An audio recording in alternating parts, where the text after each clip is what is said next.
This is Secrets to Win Big, your roadmap to sustained growth. Brought to you by Arjun Sen, founder and CEO of Zen Mango, brand whisperer, top brand growth driver, and a former Fortune 500 executive who has been called one of the most marketing intelligent minds in the business. Find him at zenmango.com. And now, here's your host, Arjun Sen. Welcome to Secrets to Win Big with Arjun Sen. I'm Arjun, welcoming you to this edition of the podcast. In this podcast, you will hear from leaders from all walks of life sharing their secrets. Today, my VIP guest is David Flanery. David is a true leader in the field of finance who always, and I emphasize on the word always, lived at the intersection of brilliant thinking and total integrity. David is an experienced financial executive, having served a total of 9 years as CFO of two publicly held restaurant companies, Papa John's and Benihana. Of course, one of them I like a little better because it's closer to my heart. He's currently a financial consultant, primarily in the restaurant industry. David is a big picture analytical guy. He's married to his lifetime sweetheart, Vicky, and both of them are owned by three amazing, awesome, smart Westies. Welcome, David. Thanks, Arjun. A pleasure to be talking with you. So, David, of course, I got the chance to know you at Papa John's days, but your career has been bigger and broader than that. And looking at the success you've had started at Ernest Young, then Papa John's and Benihana's, what has been some of your biggest success? Like, what drove the success? What would be some of the secrets behind the major Flanery success? I think the biggest success to me was the caliber of a team in the finance area that we built at Papa John's. When I went to Papa John's, I first got there were about 400 restaurants, and it was very much a regional company in the Midwest, Southeast part of the U.S. And when I left, there were over 4,000 restaurants all around the world. And we had, for our organization, an incredible finance team. And I think that's one of the things I'm most proud of, and one of my biggest successes is helping to build and develop a world-class finance team in an organization that started out as a very small regional restaurant company and became one of the leading pizza companies, certainly in the world. Awesome. So there you heard it from David Flanery. The biggest success comes from the caliber of team members or team I built. So David, what's an incident that inspired you and how did it impact you? I'll tell you, one of the things that really inspired me, and it kind of led to the thought that, never let a good problem go to waste, because you can always learn things. And the incident was, as Papa John's grew very quickly, we ended up having some quality issues, and that was going to damage the brand long term. And I'll never forget John telling the operations community, franchise and company owned operators, we've got a problem. And they didn't want to hear that. So he did a very, very secret shopper program where he actually took pictures of the pizzas as they were being prepared at the time, and he showed them to the operators at one of the operators conferences and said, look, guys, this isn't going to cut it. We are the quality brand. He had such a passion for quality. This isn't going to cut it. We've got to fix this. And we fixed it by developing a measurement program, a very rigorous measurement program. And the franchisees and the operators that were going to do best with that program, they actually asked to be measured more than the required amount of measurement. Every store would have secret shopping and measurements done. The really good operators said, I want more measurements. Give me more measurements. I want to see how my quality is coming along and if I'm upholding the standards. And that lesson really stuck with me, that we had a major problem, but we didn't avoid the problem. We addressed it head on and came away with a very successful outcome. Yeah, that's brilliant. Like the three things I'm taking from there, David, is number one, acknowledging and bringing in front of everybody's face.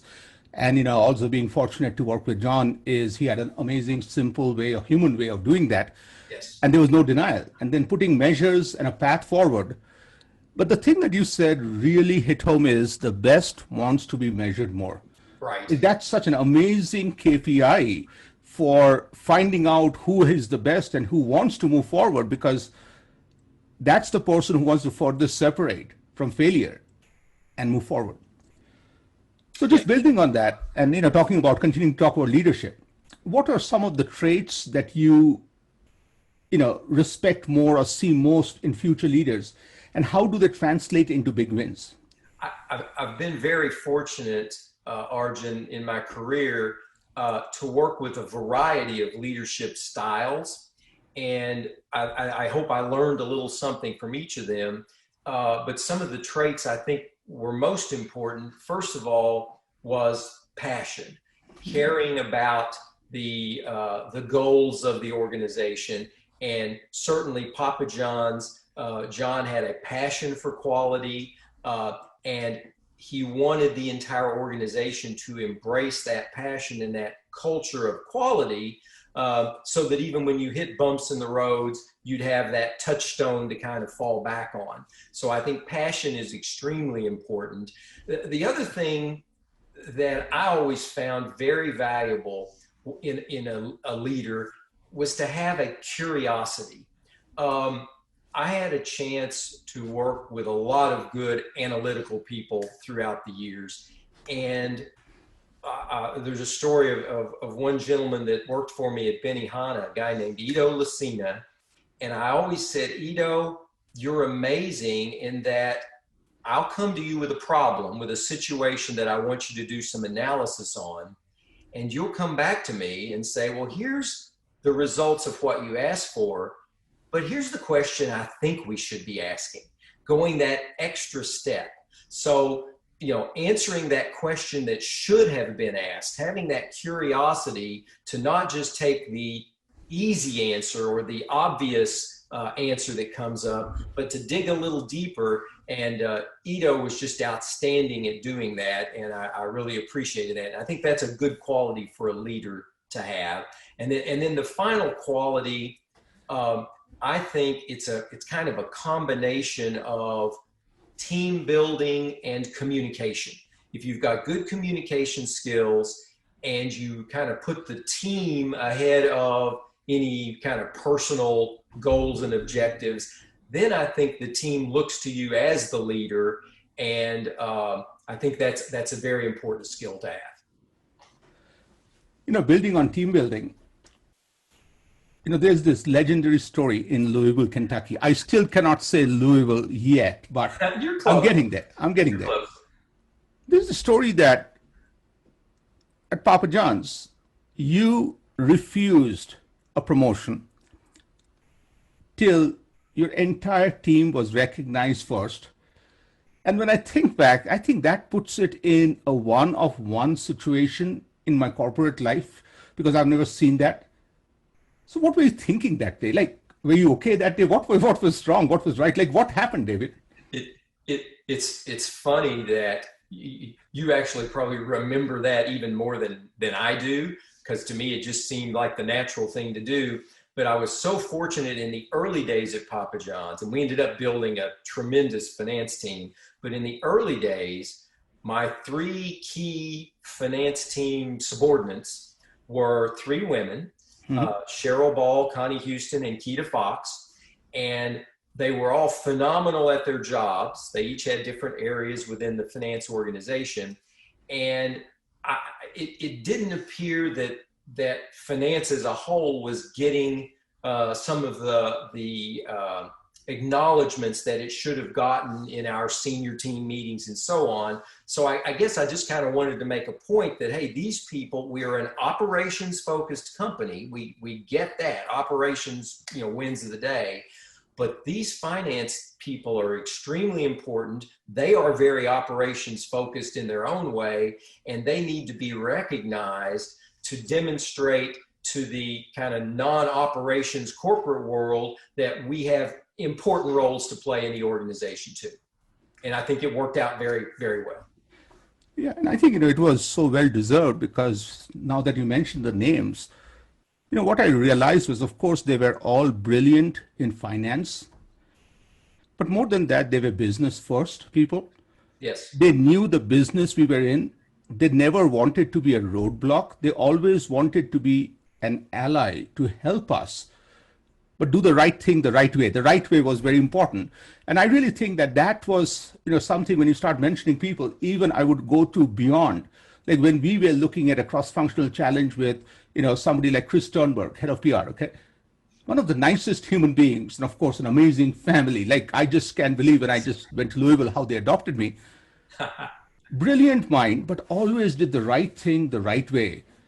And I really think that as you gave that example, I really am, so fortunate to see you and hear about that story about make sure that it was more about respect and long-term for the organization. An extension of that is, I just want to understand that as you have found and developed these amazing leaders, okay, what was your secret to grow these people? Like, how did you empower them to unleash them to be future rock stars? Some of it, I think, is just being fortunate to have the right people. Mm-hmm. But there were a couple of examples.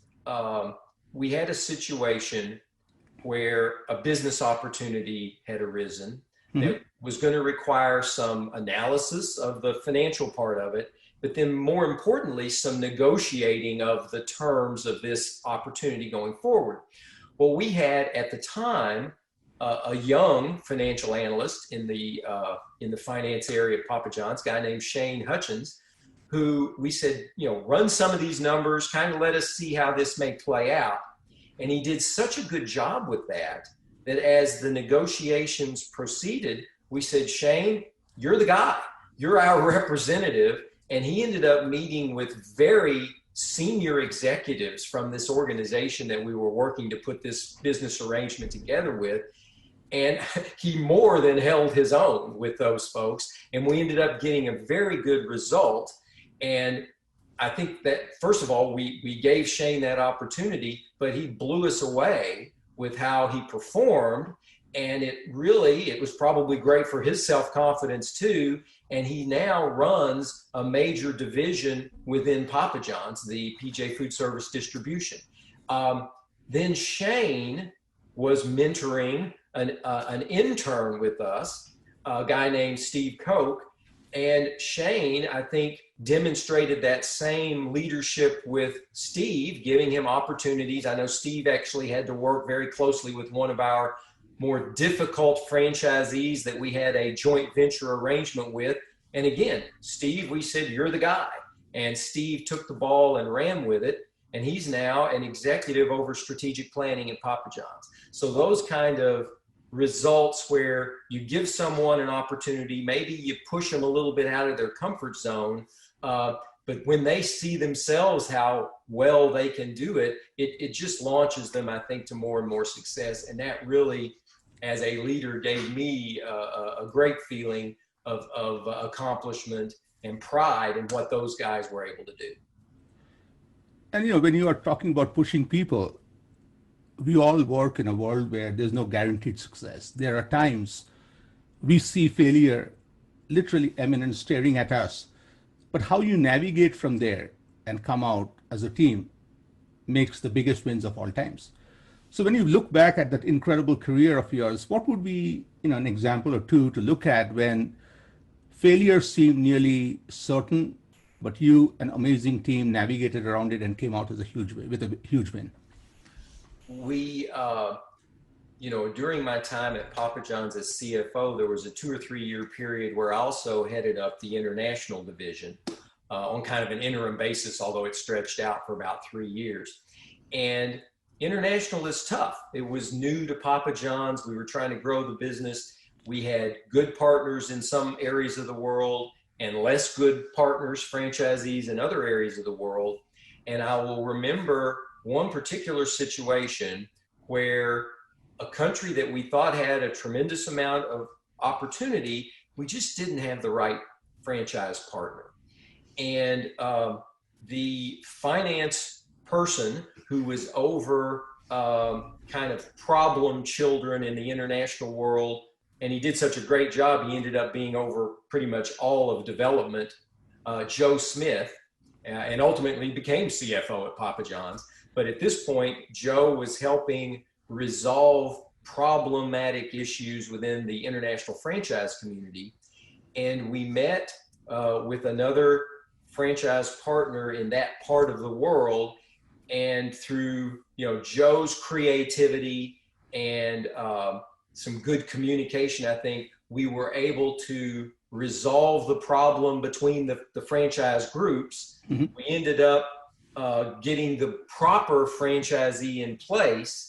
And this person has now done a phenomenal job in growing out not only the country that we had the problems in, but they've expanded further into Europe, and I think are one of the leading franchise groups within the organization now. So that was a really good success story from something that was really a problem, and Joe was a tremendous asset in getting that resolved.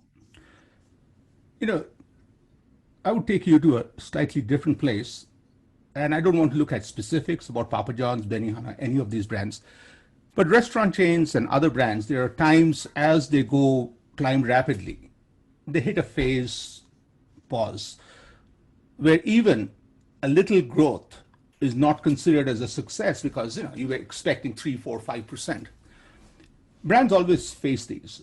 So with your experience looking back, not just as a CFO, but as the business leader you are, what's your advice to brands when they face similar situations? I'll tell you, working for a couple of public company restaurants, Papa John's and Benihana, one of our responsibilities was to provide guidance on how we thought we were going to perform. There's kind of two schools of thought. You can provide guidance, you cannot provide guidance. I always preferred to give guidance rather than if you don't give it, they're going to kind of make up their own. And then you're stuck with whatever they come up with that may not be realistic. So as you're giving guidance, I think it would be important to be careful in how you give that guidance. Be conservative. And the minute that you see the world has changed, the situation has changed, where you may need to make a different strategic move that will take you away from that guidance, just tell them. I think the biggest lesson I learned is that, investors and all the kind of interested parties, they just want to know that you're being honest with them and transparent with them. And if you have, they may push back on your rationale for taking path A instead of path B. That's okay. That can be healthy. But you want to make sure that you're not giving them a surprise that you weren't able to kind of tee up in advance. That's when people start getting nervous. So and that's when management, in order to keep people from being nervous, they may not do what's the right thing for the company. And in the short run, it may feel better, but in the long run, you're going to pay for it. So I think you be transparent, you address issues as quickly as you are aware of them, and you always make the decision that's got the long-term best interest of the company rather than just some short-term value.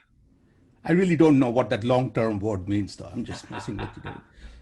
If you just tuned in a little late, so you're listening to David Flanery, and David is famous and acclaimed for being an incredible mind in finance who always is at the highest edge of integrity. And what he just shared is priceless. Is none of us know what future holds. But the moment you see something is changing, it's the guidance that proactively you give You're careful, you're conservative, and your investors want to know the truth. It's their money. And do it quickly. Simply brilliant. Okay. So, David, I want to switch from there to something more passionate to you, the three besties in your life. So how did a super CFO evolve to be the perfect partner with your wife, Vicky, and both of you are winning dog shows around the country? Like, what is the secret sauce that you're taking to make this happen? Well, thank you for bringing up the Westies. We do agility with the Westies, which I don't know if people have ever seen it on TV, but they have to go over jumps and run through weed poles and things like that. So it's an active sport, if you will. And when I was working full time, it was pretty demanding. The demands of the CFO, my time got stretched pretty thin, so I could help support Vic as she was training the dogs to do agility, but I couldn't really participate fully until I retired and turned to consulting, where I had a lot more time. And then I started training the dogs also, and it's just something that we can do together.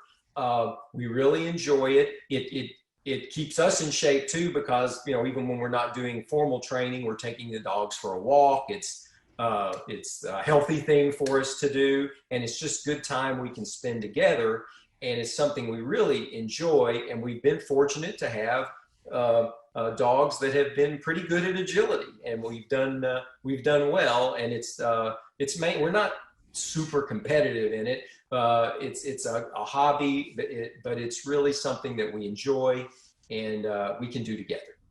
So what's the secret to winning, David? That's secret. They say, and again, there are people who are on the world agility team with border collies that would amaze you. We're not them. We're the weekend golfer. You like golf analogies. We're the weekend golfer who goes out, has a socially good time playing golf. We're not going to win the club championship. But the secret is, if the more you train with your dog, then when you get in the more stressful situation of a formal competition, you're not stressed out. And I think that analogy kind of applies to a lot of things. If you feel like you're prepared, then you're less nervous, less stressed out when it's time to truly perform. I think that applies to us and the dogs. Now, the dogs themselves, I don't know that they get stressed out, but they can absolutely tell a difference in the environment from when we're just at class doing training to when we're at an official event where it's much more formal. I think the dogs sense that, hey, this is a little different. And so preparation, I think, is the key, though. And I think what you also mentioned was not only its preparation, but seeing you not stressed makes it easy. And I really think I want to bring that back to leadership is, a leader who's prepared, who's calm, who's under control is much more easier to align behind than the person who is jittery and you have no clue what's going to happen next. David, to add on that, can I just add on that briefly? Because I think that's very important. And it's also, to me, that plays hand in hand with not being overly critical when you try an idea and it doesn't work. You can really gain a lot of valuable information from something that fails. And one of the leaders, again, I got to work for, Nigel Travis, was excellent at saying, hey, we tried that. Guess what? We learned something that didn't work, and that was valuable. So he really encouraged people to kind of do maybe out of the box ideas. And he said, well, we'll try it. Might work, might not. And that, to me, is part of that. Don't stress out over things. And that way the team feels more comfortable in trying new ideas, because if it doesn't work, there's no penalty box you're going to go in. We just learned something that didn't work, and that's okay. We can now move on. So David, reflecting back after an incredible career, if David from 2020 has to go back and give one piece of advice to the fresh out of college David who is starting his career, what would the one thing you would tell him? That's tough. Probably that learning what doesn't work is not a waste of time. That's probably the story I just told about Nigel. I wish I had known that 35 years ago, because that takes a lot of pressure off the idea that, oh my gosh, somebody's looking at my performance. They want to, I need to make sure I do everything exactly right. I'm kind of afraid to try this idea. It might not work. And I think the earlier that I could have learned that, hey, that's okay, that I think it might have encouraged me to even be a little more creative with things. I've always seen that with leaders, there's a process, because success that is planned and has a process can be repeated. Rest of the success is one-time random. So from your end, during your whole corporate life, what's the first thing you did every morning, and what's the last thing when you are winding up, finishing a work day? Like, what was the routine like? And this kind of, I think, would lead into what I felt like my responsibility was as a leader, let's say, of the finance team, whether it was Papa John's or Benihana. I'm kind of a night owl, so I'll start with my last thing at night. Maybe after Vic's already gone to bed or whatever, I might have spent another hour just checking emails. Make sure that as the day wears on, things happen. Your plans kind of get altered.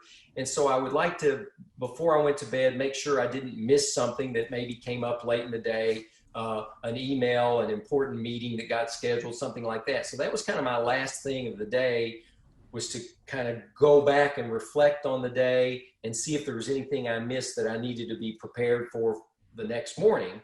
And then the next morning, the important thing to me was to look at the day's schedule. And again, at a more executive level, you're going to be in a lot of meetings. There's a lot of task force and things to set direction and see how projects are coming along. I evaluate who from the finance team or the international team, if it was international, needed to be involved in that meeting, perhaps to hear the discussion firsthand, and kind of plan the day out.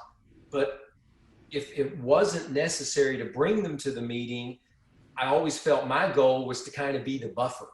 I could kind of be the communicator. I could go to the meeting, listen to the issues, express the finance view, and bring back to the finance team, the people who are actually doing the work, here are some of the key things we need to focus on. So from that point of view, I kind of viewed myself as that buffer, so they could not get bogged down in some of the bureaucracy of running an organization and truly get work done. So that's kind of how I wanted to start my day, is to see where I most needed to be that kind of communicator and buffer for the rest of the team. Well, as the head of finance and international, you're worried, so you are not the buffer or the thing that's stopping these guys from being productive. So David, this is such an incredible learning. What's the best way audience members can reach you and maybe play a round of golf with you? Well, the best way is probably just my email address. Okay. It's jdavid.flanery@gmail.com. jdavid.flanery@gmail.com. Yes, Flanery with one N. Flanery with one N. Yes, please. I haven't forgotten. David, this has been an incredible relearning, if I may say. You started talking about success is defined by the caliber of team. Okay. All of us as leaders talk about leadership. We talk about the team. But during this interview, and I was doing a tally marking, you talked about 8 individuals, rock stars, who were groomed under you And in each case, you went on to talk about what they're doing now with pride. And to me, that tells me that's the kind of leader. If I'm starting a career and want to evolve, I want to work for you. Okay. Second is what you taught me also was the audience would appreciate this, that anytime there's a problem, first let's acknowledge, put a measure, but also remember wanting to be measured is important because the best wants to be measured. The third big aha was what you talked about, especially for public companies. How do you use guidance proactively? It's better to say things ahead than later, to be careful, to be conservative, but more important, people need to know the truth quickly because then we can all work on. And finally, the last part that was incredibly important was that one-liner, which, and I'm going to write somewhere and put it out on a wall, is learning what does not work is never a waste of time. So you heard it from David Flanery, the David Flanery. Thank you, David. Truly appreciate you being on this show. Thanks, Arjun. I really appreciate you too. Thanks a lot. Thank you all for listening to Secrets to Win Big with Arjun Sen. It was such a pleasure to bring the wisdom from the David Flanery. And I'm looking forward to bringing to you leaders from other walks of life, all walks of life to you soon. And for those of you who are listening to this on Facebook Live, really appreciate you spending your time with us. Thank you. Please share this podcast with friends and share your like, because every like really means a lot to me. Thank you again. You've been listening to Secrets to Win Big with Arjun Sen, founder and CEO of Zen Mango, brand whisperer, top brand growth driver, and a former Fortune 500 executive who has been called one of the most marketing intelligent minds in the business. To learn more, visit www.zenmango.com. Share this podcast with your friends and subscribe wherever you like to listen to podcasts.